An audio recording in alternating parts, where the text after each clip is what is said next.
Hello, I'm Matt. Welcome to Unbearable 73. This episode will be discussing what makes a great villain actor in a movie or a TV show. So let's get right into it. I have a couple of. I like to do things in fives. If you've seen my five TV show criteria or my five movie criteria, so I kind of got five criteria for what makes a great villain actor. There could be a few more, but these are generally speaking what I think a good way to judge it. First thing is the actor has to balance confidence and arrogance. The actor who plays a villain, he needs to be overconfident, but because that's a character flaw that villains have. We expect that in the sort of classical structure that we're all used to from any culture. If you look at it, the villain in the story has a flaw that the hero exploits, and that's the obvious way of saying it. But even in less obvious media, our villains tend to have that little flaw that is usually self-generated, whether it's they make a mistake because they think they're too good, or they don't trust a minion they should, or they trust a minion they shouldn't, type of thing. And that little flaw is what goes from confidence to overconfidence. But if you go too far into arrogance, then generally speaking, for arrogant villains to work, you have to get into alternate genres where the villain could be overpowered, like in superhero films. For example, Loki. Loki was clearly very, very arrogant, beyond self overconfident. But why? Because he had power. He had power to make his arrogance work. But if you go to a non superhero or non magical or non science fiction type of setting, your villain needs to be uh, just confident with that little edge. For example, the first actor I'm going to present in the movie Die Hard, that is the actor uh, who plays Hans Gruber, and the actor is, my brain is dying, and you're going to laugh at me, the actor is Alan Rickman. Uh, I have some issues with short-term name retention since I took some medication about 10 years ago for nerve damage. So bear with me if I stumble over names. Sorry about that, guys. So Alan Rickman in Die Hard played a very straight villain because the movie was a semi-realistic action thriller. So he couldn't play a villain who could leap across buildings and do crazy things because he didn't have power. So he had to be just a little overconfident, and he did it perfectly. You know? Another criteria for a villain is believability. The actor who plays this role, he has to be believable in the part. So if your villain is, use a comic book reference, Darkseid, who's physically menacing but also kind of suave, like not laid back, but almost elegant in the way he tends to pose, like on his throne or when he stands. I mean, he doesn't like lurch at you, or he doesn't like hulk up like some more monstrous villains were, but he looks kind of monstrous, you know. So an actor who played Darkseid, or as the actor who played Thanos, for example, similar type of character, you need to, even though that was special effects, you need to be believable in that role. So if you don't look anything like the villain, which I think I mentioned a little later, that's an issue, but it's not so much looks, it's presentation. And that's the whole next part I will get into. But an example of believability would be Arnold Schwarzenegger's Mr. Freeze in Batman and Robin. Now, Arnold played a very believable villain in The Terminator, but people loved Arnold as the Terminator, and we wish he had done more villain roles. He was a bunch of heroes. But as Mr. Freeze in Batman and Robin, he was laughably bad. Some of that was his fault. Much of that was the film's fault, and I will cover some aspects of that later. Yeah. Arnold seemed like a villain right out of Plan 9 from Outer Space, which is Edward film from the 60s, which was horribly bad. Yeah. Now, within the context of number 3, they have to look like they could be that villain, which I kind of mentioned. That's fairly straightforward. But I'm being very specific on this number 3. Whereas believability isn't necessarily about if they look like the villain, that could be part of believability.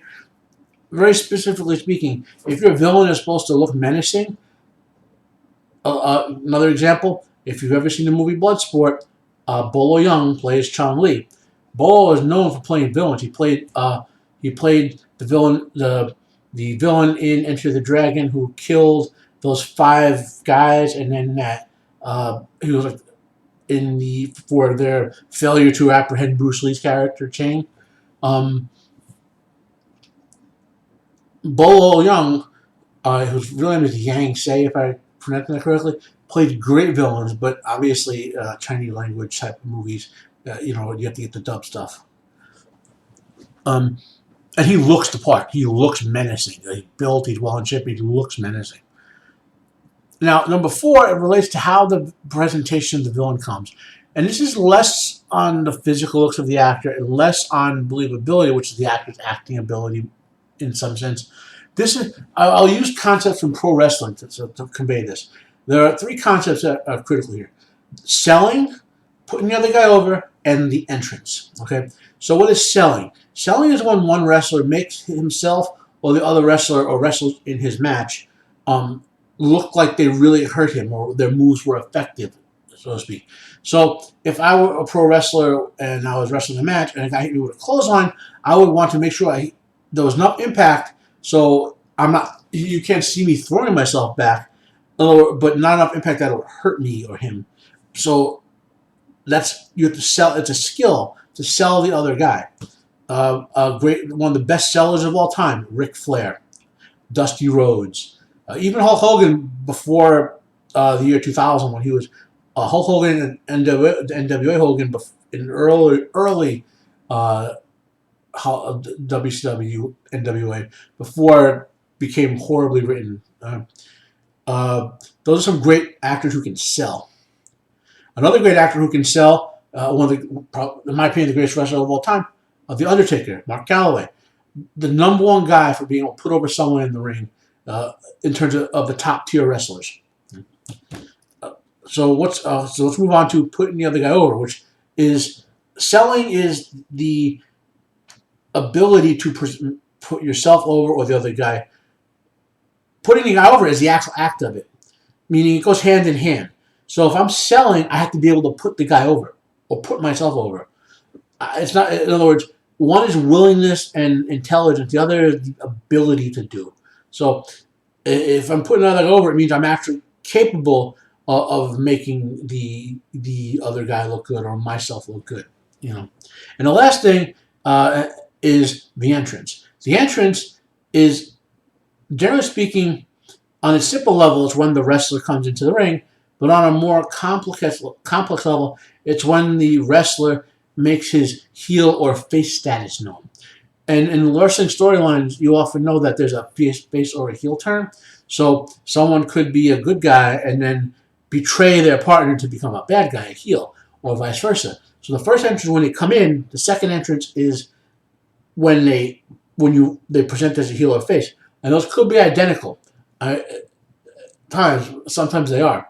So in TV shows, this is a function of writing, acting, directing, and camera work for the most part. A little bit with the makeup and special effects too, if it's more out there. The show or movie has to make the villain's first appearance effective in cooperation with his first presentation as a villain, as a heel. They could be at the same time, or they could be separate, as I mentioned before. One of the best villain reveals in history, and I will put it a link below. If anyone's ever seen TV show Supernatural, the reveal of death. Hands down, I would say the best combination reveal where he first appeared and where he was clearly a villain, in a sense. I mean, it gets more complicated later, but for the most part, Death was a villain there. And it's one of the best. I will link it below. Another great example of where the villain's first appearance and his heel appearance, so to speak, is separate in Naruto Uchiha Madara. I know it's old, I'm not going to reel the whole storyline, but those of you who were there to watch it know how complex the presentation of Madara was and why it worked in the sense that it did, why he was such a great villain. If you think about what I mentioned about selling, putting it over, and the entrance. And then lastly, the last factor in what makes a great villain actor or what makes a great villain presentation, like Madara as an animated character, obviously, part of that was the voice acting, is is the villain overstaying their welcome? I mean, this is clearly not.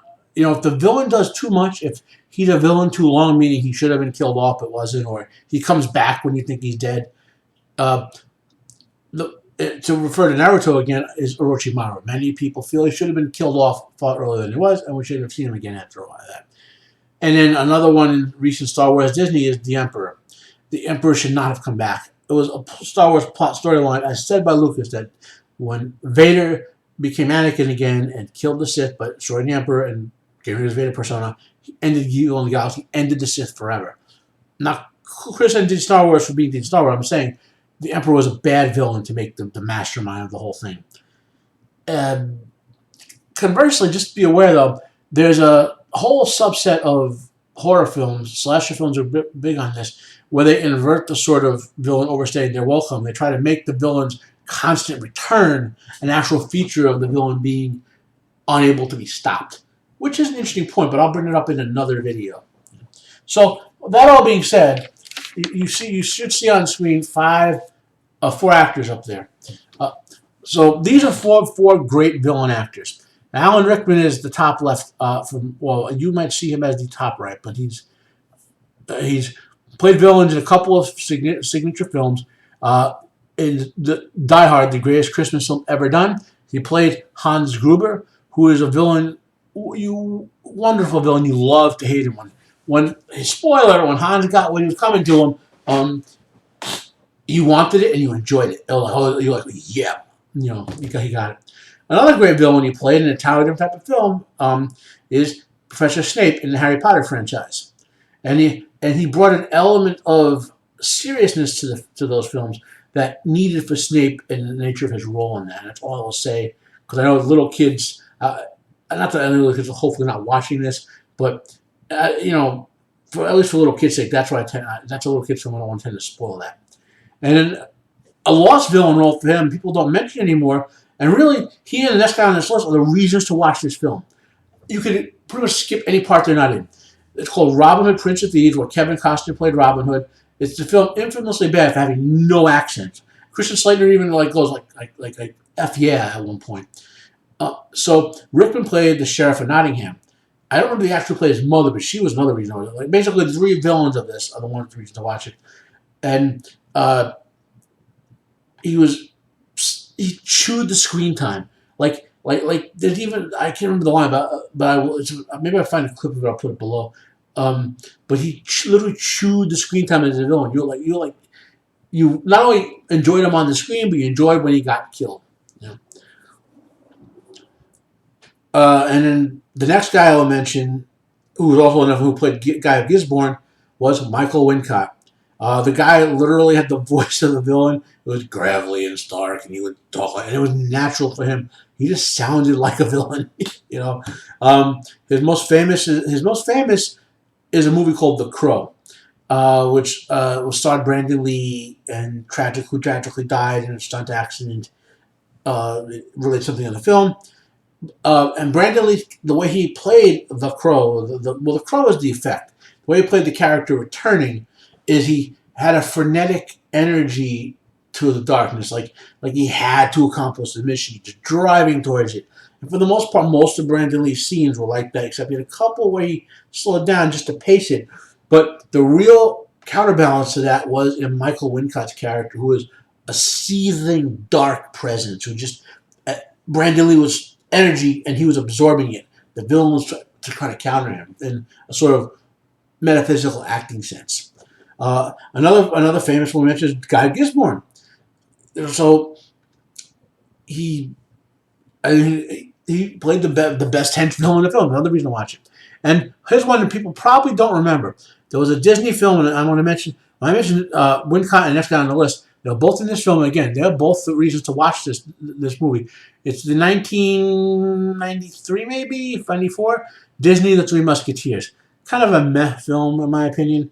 I've seen the illustrated version of Three Musketeers that I've seen are better than it. The 1970s TV movie one, the older one with Gene Kelly, if I remember correctly, and there's another one I think.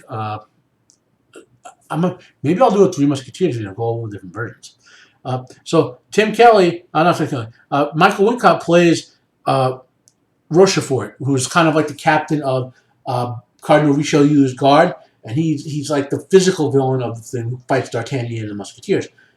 Great, chews up screen time. Great guy there. And our next guy on the list, Tim Curry, again, he was in that film. He played Cardinal Richelieu, and he again chewed up screen time. Was a great villain, and now we're going to get into Tim Curry because Tim Curry is probably the best villain actor there is. So I'll give you some examples. Okay, and the only guy, well, anyway, he played in most well known in the Rocky Horror Picture Show, both on stage and in the movie. He played Dr. Frankenfurter, who in the Rocky Horror Picture Show was a kind of dark comedy, action dance type of thing, and so this was sort of dark comedic villain, right?